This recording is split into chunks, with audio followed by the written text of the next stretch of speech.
Putting together container plants is just really fun. It gives me a chance to exercise my imagination. Today I'm going to be planting this red pot. I have a whole bunch of them in different sizes, but I'm going to do this little one first. Now, I went into my little stash of plants and I pulled out everything I thought might work based on color, texture, flower, etc. So now all I'm going to do is try it. I like this euphorbia.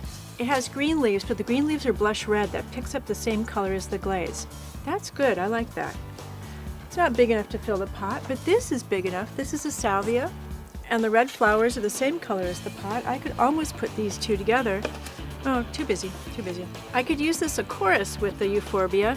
I like the spiky texture of it. Textures work well together, the colors do too. I just need something to cascade over the edge. Oh, and I can use this. So I can mix the euphorbia and this chorus, this grass-like chorus, in this pot. And I think that'll work pretty well. Now that I've decided what plants I'm going to put into my pot, I've got to plant it. You notice that there's a big hole in the bottom of this pot? I cut a piece of fiberglass window screen, just a little piece, just big enough to cover the hole. That way, the soil's going to stay in the pot and there won't be any little creepy crawlies to come up from the bottom. Then I'm using a really good high-quality organic potting mix, and I added water to give it kind of a texture of, I don't know, souffle maybe, a mud ball, something like that, just enough so it holds together. Before I put it into my container, I'm going to add, about a handful of homemade worm castings. Now the worm castings have lots of nutrients in them and lots of beneficial microbes too. I don't have to do it, but I like to. Okay, mud pie time. I need to start putting some soil in the bottom.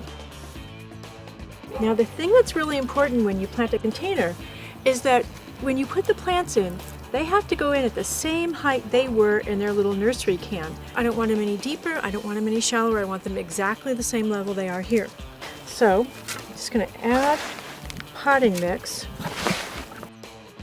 First one I'm going to put in is the euphorbia. What I want to do is kind of rough up the roots a little bit. That'll get them going out into the potting mix. Oh, I've even got some little worms in here, that's good. They're sitting about 2 inches down from the edge, that's not high enough. So I'll put it back in its container. Perfect. Alright, so that's where my euphorbia is going, in the front corner. Now this was really root bound. Ready? I'm going to loosen it up too. And I'm going to stick it behind the euphorbia. 1, 2, 3. The thyme is in a much shallower container, so I need to add some more soil before I can put that in. But I'll loosen that up a little bit too. Stick it in the corner. Oh, cascading over the edge. See that? How does that look? I like working in this tray because it keeps everything contained. It doesn't make such a big mess. In the end, what I want is for my plants and my soil to sit about a ½ inch from the top of the pot. You'd be surprised at how much soil it takes. Don't be stingy about that. That's really, really important for the success of your container. Now, I'll take it over to my hose, water it, add some rocks on the top for mulch, and we're done. How's that?